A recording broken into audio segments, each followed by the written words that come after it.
This is the Detroit Sports Podcast Network. Oh my God!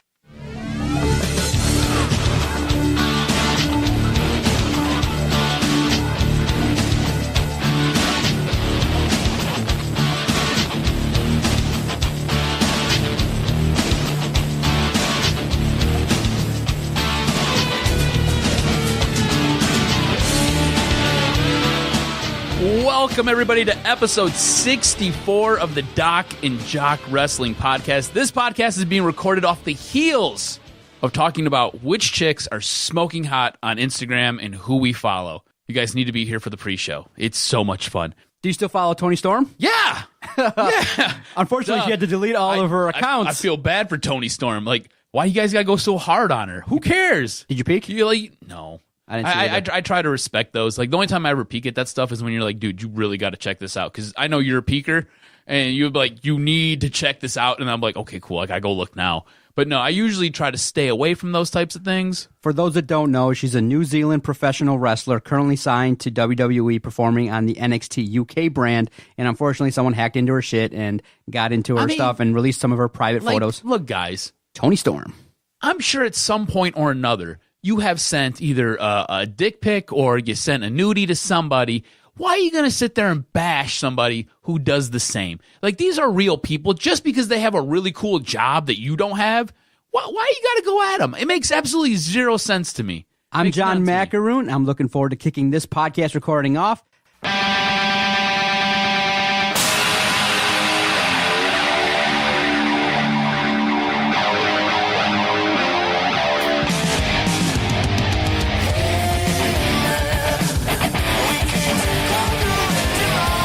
Is this Chris Jericho's new song? Nope. Gallows and Anderson. Oh, I like when you play the intro, and I got to try to figure it out. I'm like, what is this? What is this?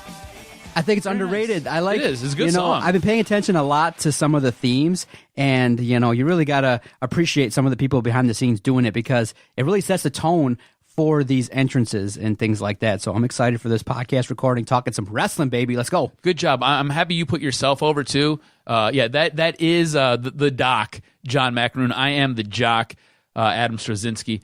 On this episode, it's going to be very, very heavy. Very, very heavy, especially in the later half of the show with All Elite Wrestling, New Japan. That's basically what our news and notes segment surrounds. So you guys are going to want to stick around. There's a hot free agent from New Japan trying to figure out what he's going to do, and it ties into WWE, ties into New Japan, ties into All Elite Wrestling. Basically, he's got the world by the balls. It's his oyster. He needs to get to shucking. Also, of course, we're going to review SmackDown. We're going to jump into Raw right now. So Raw opens up with a backstage cold shuffle and scuffle between Seth Rollins and Bobby Lashley. They spill out onto the ramp before it's all broken up. You got to see Zack Ryder. That was his second Raw in 2 weeks. Good for Zack Ryder. He was looking all awkward, hugging Bobby Lashley, trying to break it up, real not committed into breaking all this whole fight up type deal. Like, I'm just going to kind of hug you a little bit, put my hand on you. Oh, guys, don't fight, don't fight, don't fight. Anyways, it finally gets broken up. John Cena comes out to make his return to Raw. He announces that he's going to compete in the Royal Rumble. This brings out a very angry Drew McIntyre, where he says he wants to take down the best in the world because that's what Vince McMahon referred to John Cena as. And this gets a little standoffish. Next thing you know, you got guys coming down. This all leads to a giant six-man tag match between Rollins, Balor, and John Cena. They're going to take on Dean Ambrose, Bobby Lashley, and Drew McIntyre. This was a decent match. It was decent. It's a little too long. It was long. About 40 minutes dedicated to this. John Cena was the one who was taking the most of the ass beating, which I think is good. I think we all like seeing that, right? And it's just because John Cena he's the old guard.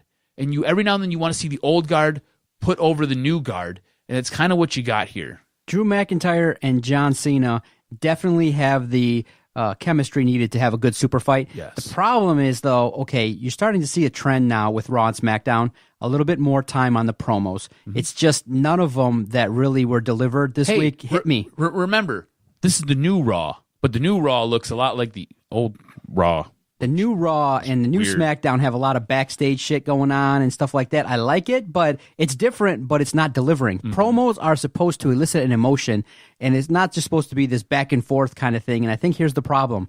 They just got to say, let it rip. Just go for it. Go. It seems too formulaic, and that's the thing. Is like these promos, John Cena and Drew McIntyre can do a lot better than, I'm going to kick your ass and show you that I've been here and you've been here a long time and I'm jealous of you. A little bit different. Some, maybe some private behind the scenes type stuff or something that is a little bit different than I'm going to beat you up. And it was good, but not... It didn't deliver it for me, the promo, when Drew McIntyre came out. I was excited when he came out. It kind of fell flat. It fell flat, right? It did a little bit. This match ends when Rollins hits Ambrose with a stomp to take the win. Yep. What gets a little bit interesting is what happens afterwards. You got the Architect confronting Triple H. He demands a match with the Lunatic Fringe where he says, I want Dean Ambrose. And he's granted this. Yep. He gets it. And there's a stipulation, though. It's a no DQ, Falls Count Anywhere match for the IC belt. That's going to happen later on in the evening. So that will be your main event. But again, like you said, formulaic, right? We have a match. We have something happen. This sets up what happens. This is how WWE does it. And if you guys haven't figured it out yet, there's usually something that opens up the show, and it helps to lay out what's going to take place over the next 3 hours. Yes. And it's bookend by what takes place at the very, very end. So what happens in the very, very beginning of the show usually closes the show. So if you haven't figured it out yet, you now know. And I don't know, when I was a kid, it took me forever to figure it out. Now as an adult, I'm like, all right, cool. I can come back to this if I'm interested. A lot of times I'm not interested, so I don't ever come back to it. After all this, we had our first Hulk Hogan experience since he made his racist comments while banging his friend's wife. I know, it's weird, right? It's kind of awkward. Just that whole sentence. Typing it down, I was like, that's so weird. And I even put it in my notes. Weird. How did you feel about Hulk Hogan? Because I had very mixed emotions. When Hulk Hogan's theme music hit, I get so hyped because it's some of the greatest theme music ever written for a wrestler.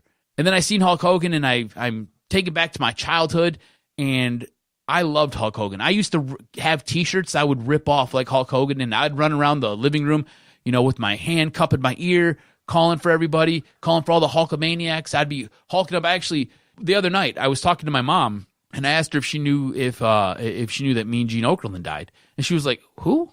Mean who? I was like, Mean Gene. And she was like, what are you talking about? I was like, Mean Gene Okerlund, Mom. I was like, you remember the little guy? And I did the whole Hulk Hogan thing. I was like, listen here, brother. And I just did the whole Hulk Hogan thing. And she was like, oh, like I had to go into full Hulk Hogan mode and tell her about the 24-inch pythons and what they're going to do to Macho Man for her to remember him. But he was iconic to my childhood. But you look at what a piece of shit in real life Hulk Hogan kind of is. Yeah, but he's there to memorialize Mean Gene. Right. And a lot of the times when you remember Mean Gene, you remember let me tell you something, Mean Gene. And it's kind of, he helped make Mean Gene. And it was Mean Gene helped make him. It was a weird, it was a weird relationship. Yeah, but it's like, synonymous with it. I get why he was the guy to come out and eulogize him. Yeah. But at the same time, I was very conflicted. Yeah, no, for me, No? look, the man is obviously flawed. He has some things going on in his personal life at the time. Remember, he had a marriage that was a little bit rocky. He's got kids. He's got things going on. And as you get older, things change and you act a certain way. And remember, you're Hulk Hogan. You're the guy that basically put that company on the map. So sometimes in your mid-40s, 50s, your ego might be way out of control. You might do some things with friends that you would never, ever do. And some things happen. But in the end, Hulk Hogan is a character that when you see him, you get excited to see him. And look, if you want to judge his personal life and bring it to the ring, okay, you can make judgments on that. It's not his personal life. It's what he said. It's what he said and things like that. But it was said in something that was maybe thought of as being, private. And so I look at it and I say... He said it. This is where the whole dilemma with what he says comes in. Yeah, it wasn't the greatest thing to say. No, not at all. And this is where it becomes... This is the issue with what he said, because does he believe what he said at that moment? And I think the comments after and the way he tried to handle it after, yeah, he totally believes what he said at that moment. Probably. And I think that's where the rub comes. But at the same time, you still can give a guy at that age time to grow and come out and do the job and memorialize him. And so when he came out, I didn't think about that. I just said, okay, there's Hulk Hogan. I want to see him in character. I totally thought about that the whole time. I did not.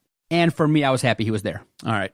After that, we have a lumberjack tag match that Bobby Roode and Chad Gable won. You liked it? I thought it was weird. He's what I think. I think this is they ended up pitting the Revival to retain the tag titles. it's a developing feud that you realize if it's given more time and more matches, they can really deliver. They can deliver a potential match of the year because of the chemistry and the way that they work. They're telling good Well, stories. you've got four Yes. really good in-ring workers. Exactly. And I like the dynamic of Bobby Roode and Chad Gable. I like what they're doing, and I like the fact they're going to give them some time. And the Revival, getting a couple shots so when they get their title run, it'll be worthwhile. And I like what they're doing. I think it's a good idea to have them do different kind of matches, and so be it. But now you got to maybe have one or two more payoff matches, and let's go. But maybe I'll ask you this: should the Revival take the belt off of Gable and Roode, or At some point. should they move forward from it and go on to another tag team? No, at some point. The Revival has to have it from them. They deserve it. They're a talented tag team. Yeah. I don't understand why they get buried, and I use that term that way because they have been buried for much of 2018, and now we're into 2019. You need to see some changes. I would expect them at some point to take those straps off those two guys. Corbin ends up beating Elias.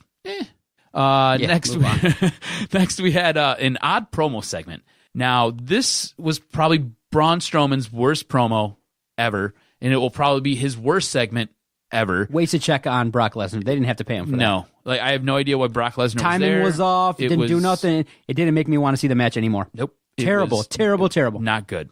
Ronda Rousey challenged Sasha Banks for a match at the Royal Rumble. Now, this was Ronda Rousey's probably worst promo in a very, very long time. But it did bring out Sasha Banks, which was cool.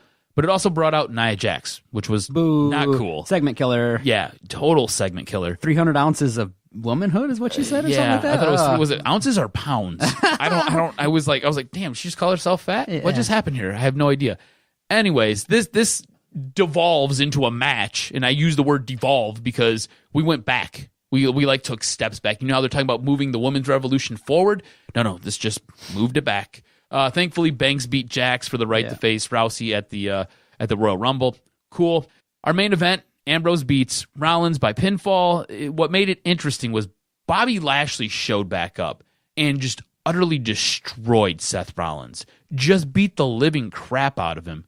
Throws him back in the ring, and Ambrose is just beaten to a pulp and just kind of throws his arm on Seth Rollins for the 1-2-3. I thought it was a decent match when it was the two of them. I think we all got hyped and we thought Seth Rollins was going to win the IC belt. There was a point there where I was like, is he going to actually win this thing? Is he going to get it back? Because I don't understand why he would get it back, because I think we all believe that at some point he's going to take the belt off of Lesnar. So I was like, is he going to get this back? Like, it made me, I bought in for a quick second. And then Bobby Lashley showed up and beat the living crap out of him. And it's what it was. I think it helped move whatever the storyline is, moved it forward. Overall, what did you think of Raw? Overall, I enjoyed it. I was very invested in some of the storylines. I thought the promos didn't deliver the point home to me in terms of moving things forward for the Royal Rumble. For me, I just kind of was thinking all the way through it, when are the new cats coming in? Mm-hmm. Like, I need to see some new storylines. And so Feels like they maybe rushed all that. Put it out there because our ratings are slipping, and we need to keep everybody invested because our ratings are slipping. Exactly. But we're not really ready to bring them up yet. So for me, feel like that just a little bit, huh? Yeah, the way I watched it was I just flipped back and forth from the national title game. Thank God for the national title game. It was on in the background. I could pay attention, but it just not what I think it should be at this point in time. Raw felt like it had a hot opening match, and it had a good ending segment, but in the middle was like a dirty diaper. Yeah. And you weren't really sure how you wanted to unpackage that dirty diaper. Positives, emerging Bobby Lashley, changing the character as a badass mofo. Perfect. That's the best way to use Bobby Lashley. Right. Yeah, exactly. The negatives, the women, and I just don't think some of this dirty diaper was cool because you opened it up and you're like, all right, cool, no poop on the hand. Right. Now you go to open up the other side and you're like, oh crap, I got poop underneath my fingernails. Baron Corbin, what are we Elias, doing here? Yeah, it just messy. It just the middle was very messy. The bookends were decent. SmackDown now. SmackDown opens with Daniel Bryan cutting a promo on the fans in the concessionary. I thought this was interesting. Unique. I thought this was good. It was funny. It's interesting the way that they're taking something that's personal to him and highlighting it and saying, "Oh, you guys are consumers." I like the actors. I like the guys in the crowd with the hot dog guys. Hot dog guy. They were great. And the soda guy. Yeah, I thought that was pretty good. It was good. He then heads to the ring where he's jumped by R-Truth. This leads to a very quick match. Yeah. Daniel Bryan makes very quick work of R-Truth. As Bryan is leaving, he gets jumped by the much more aggressive, the much more real, as they deem him, AJ Styles. I thought this was good. Perfect. Move storyline along. Exactly. You're showing the edgy AJ Styles, which is cool. We then get a tag match between Mustafa Ali and Rey Mysterio. Yes. Versus Andrade Cien Almas and Samoa Joe. During this match, I thought Samoa Joe absolutely killed, like legitimately killed him, like not beat him up, but I thought he took at least 3 years off of Mustafa Ali's life when he tossed his ass through the announce table. Ali totally missed it, and it looked like he bumped his head on the chairs that were sitting around it. I thought it was a crazy spot. It was absolutely nuts. The match pace, though, fast, yes. in your face. It was filled with big spots. I thought it was great. It ended with Almas catching Ray, trying to attempt a 619, hits a gut buster, immediately transitions into a hammerlock DDT for a pin and a win. Is Andrade getting his push? I think, I don't know why Mustafa Ali, in my mind, should be ahead of him. Should be. Yeah. But I think Ali's dead somewhere still. Yeah, right. Like what Joe did to him was holy shit. I feel like he's, Almas is missing something. What is it? Is it just that he's a great wrestler? I like the fact that Vega's there. Yeah, it's just the fact that he doesn't have it for me just yet. I think that he's got the look. He needs to have a good program with somebody where he comes out the winner, and he has got to kind of, do something a little bit unique to make you draw and pay attention. I like the way he wrestles. I think he's got it. He fits the what's going on Smackdown, but he's missing something. He's just missing the last bit of something to push him over the top. Like you said, he needs that program where you buy in. Yeah. Because Zelina Vega been a lot of tag matches, smoking hot, lost some early contests and some battles. I was telling you pre-show how I'm trying to give up internet porn because I have a huge internet porn addiction. And Selena Vega's like smoking hot, right? She could maybe help buffer that for me if I need it. He's got the look. He's good. Okay, so to use a metaphor, he's got the match. His match quality is good. Yeah, he's the red tube of internet porn, where he's good, but he's not.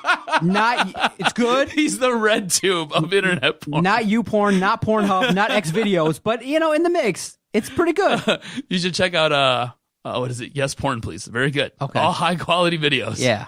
Anyways, he's the red tube. I like it. Nice shout out. Good job. You're right. I think from what I hear, I think right.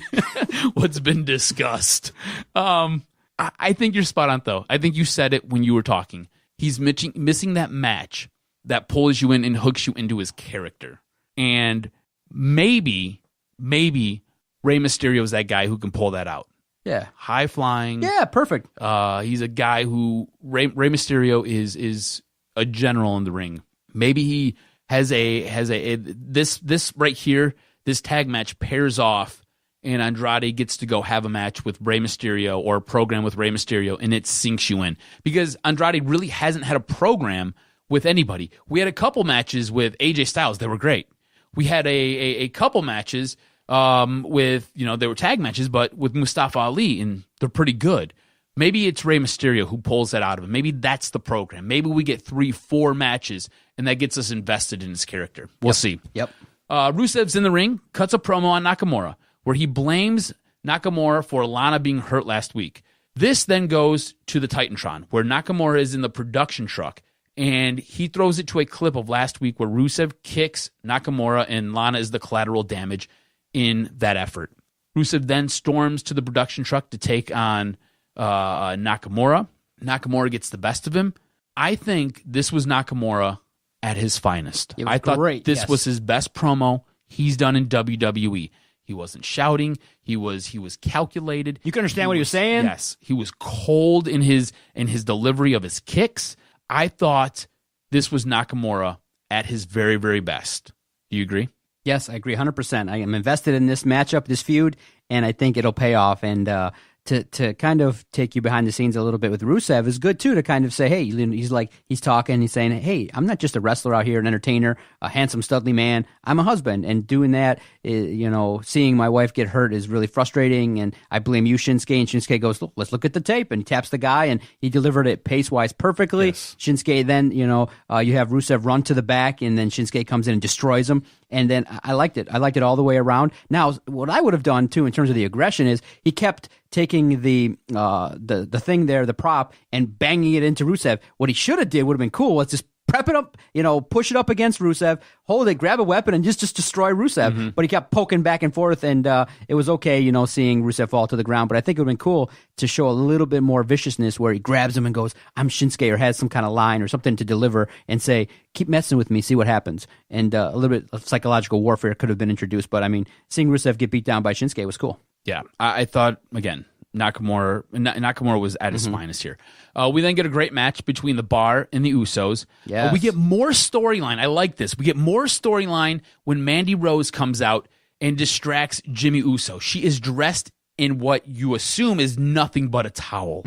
And she asks Jimmy where her gold shorts and her gold top are. Were they left in his hotel room? This distraction is enough for Sheamus to come in and get the best of Jimmy, shoves him off the apron. Jay's in the ring. He was going for the tag. Can't make the hot tag. Cesaro then hits the neutralizer and gets the pin for the win. After the win, The Miz comes down. This is where it gets a little bit interesting because you just had the Usos beaten by the Bar. It was a good match. It was a great match. Miz comes down and he challenges the Bar and says, me and my tag partner want a match against you guys. You guys have beaten everybody, but you've not beaten me and Shane McMahon.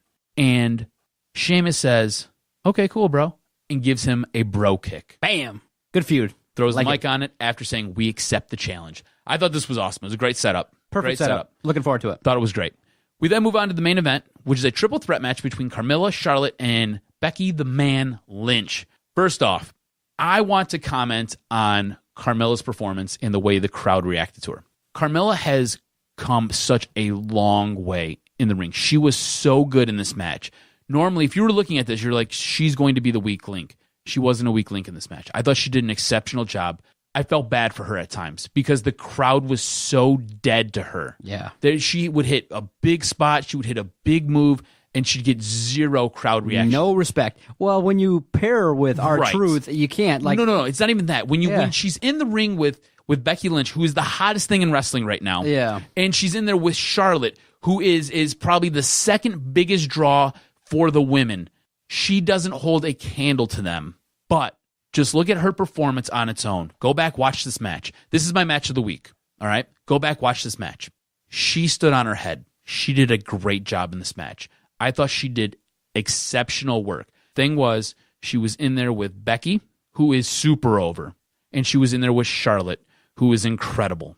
She didn't stand a chance from the moment this match was made to make a dent on that crowd. But she did a phenomenal job in this match. Now, this was a back-and-forth match where all the women got their stuff in. They all got their work in. It was great. I thought it was a very good match.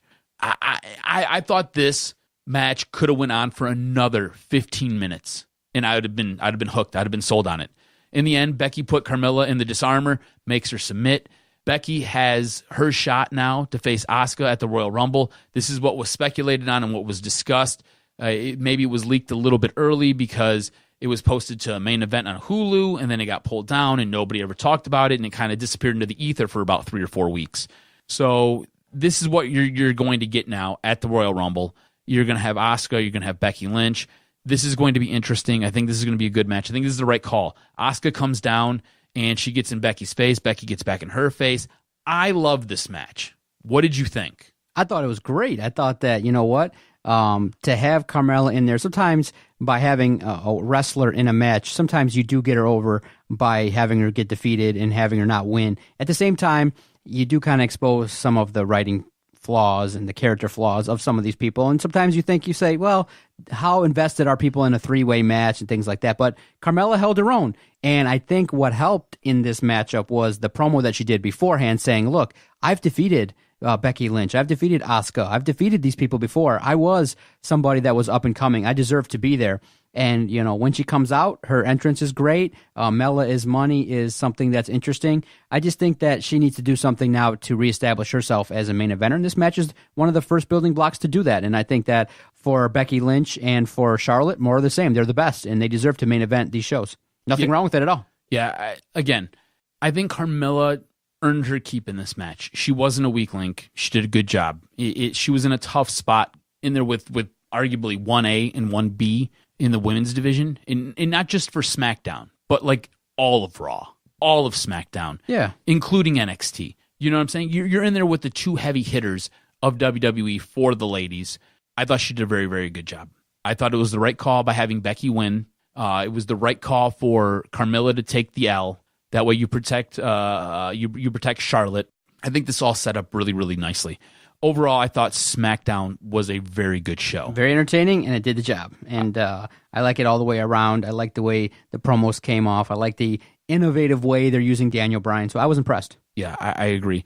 For me, SmackDown's going to take this. Yep. It didn't seem like it let up anywhere. It was good all the way through. All right, news and notes. New Japan Pro Wrestling just had Wrestle Kingdom.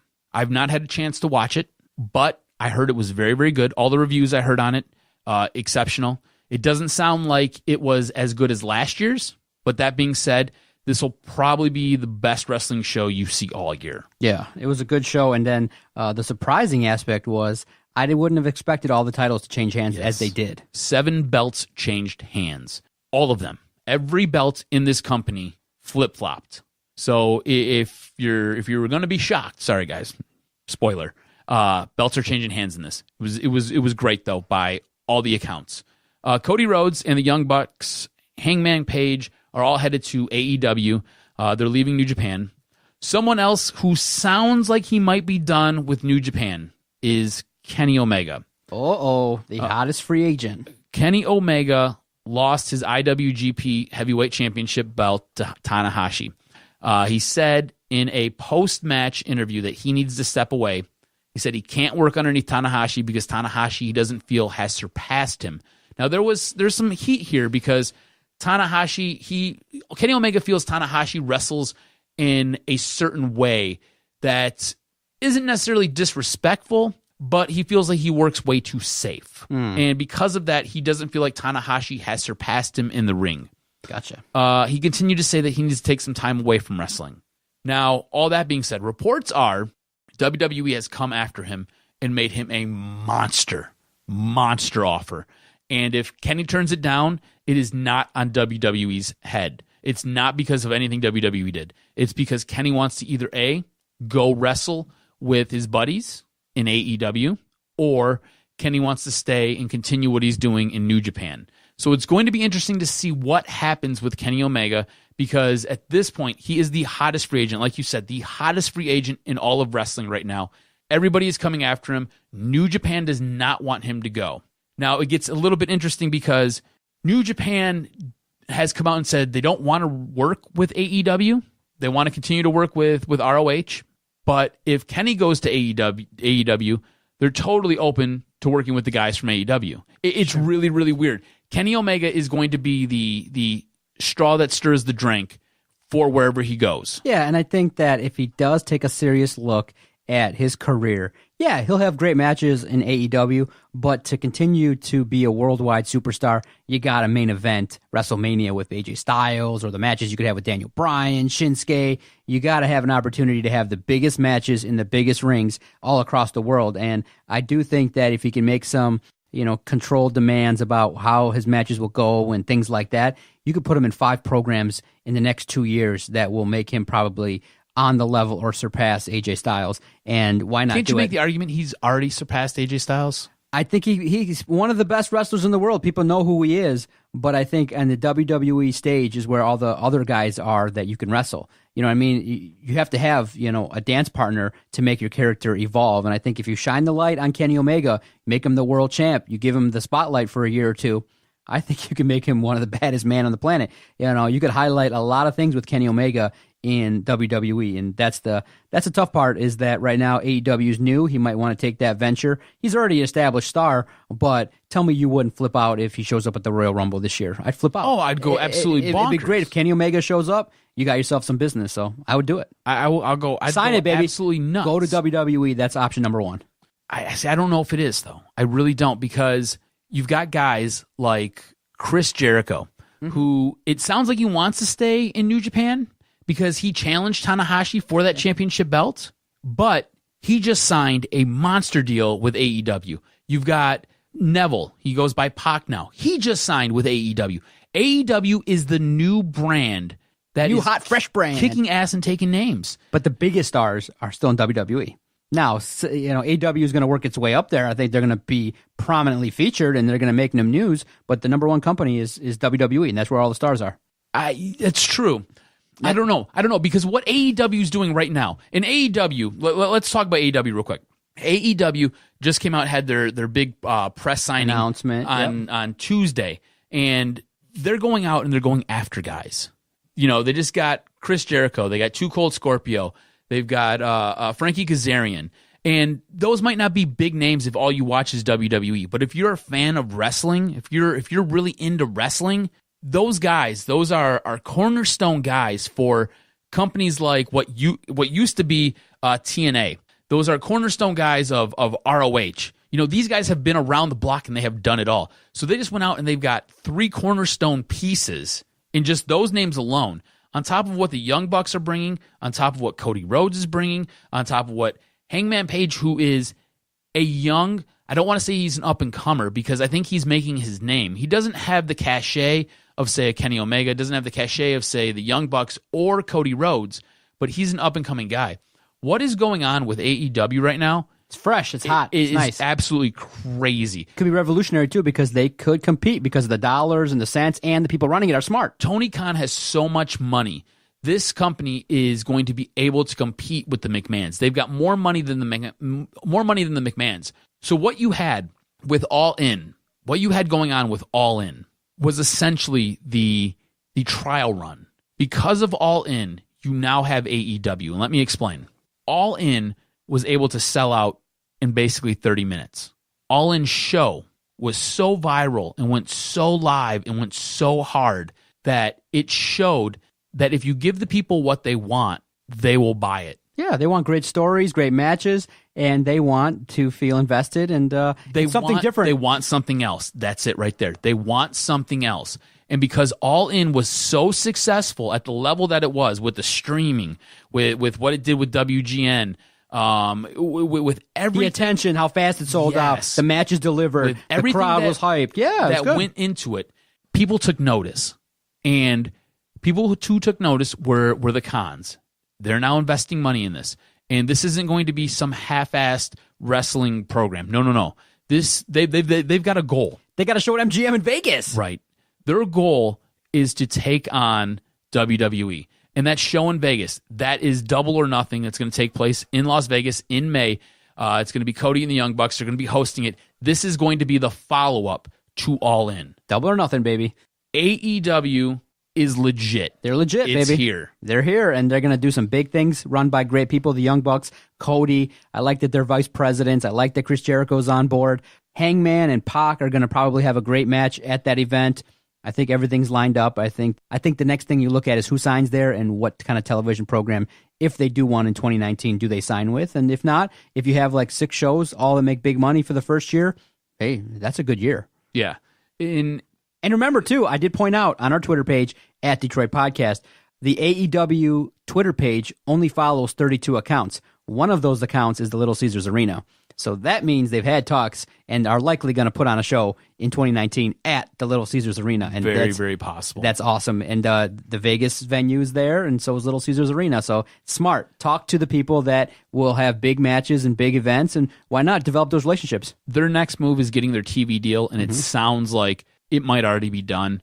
You're going to have to stay tuned. We're going to have to follow this closely. Yes. Somebody else whose next move is going to be a big one. New Japan's Kushida is reportedly heading to WWE. Oh. So it's a big time for him. He's 36, so he's a little bit older, and he's basically come out and said, look, I need to do more. I need to go, and I need to venture, and I need to expand my horizons. WWE sounds like it's going to be his next stop. It's either going to be 205 Live, because that's what WWE does, or it'll be NXT. Fingers crossed it's for NXT, and hopefully they utilize him correctly. Matt Hardy, again, hinting at an in-ring return on Twitter. Wonderful. Posted on January 8th. His post was, almost time to get back into the game, into the great game again. So, Interesting. Great week, sir. I love talking wrestling. Lots of interesting, fresh, new, exciting news. Oh, so much to get into. Oh, I can't wait to record the rest of the shows in 2019 to see how this evolves. Want to thank everybody that supports the network, supports our podcast. Want to thank the Breaking Down the Ring podcast. You can listen to them every single Wednesday, 9:15 or so on the Podcast Detroit platform. You can follow them on all their social media at BDRcast. Mikey and the crew definitely have the most inappropriate wrestling podcast. You can watch what they do live via Periscope every single Wednesday. They do a lot of predictions. They have a lot of fun, and they're definitely inappropriate at BDRcast. And also follow Dennis Farrell. Dennis77 Farrell, the Wrestling Perspective National Show, airs every Friday at 7 p.m. on the SB Nation platform, and the Wrestling Perspective podcast is always awesome with P.D. Williams. Great stuff there. We always enjoy talking and bantering with Dennis Farrell regarding professional wrestling. Great stuff, sir. Always enjoy the recording. Stay tuned, everybody. 2019 is going to be awesome for the Doc and Jock Wrestling Podcast. Check out those guys. Dennis Farrell does great work. Also, check out the guys at Breaking Down the Ring, do phenomenal work. Support those who support us.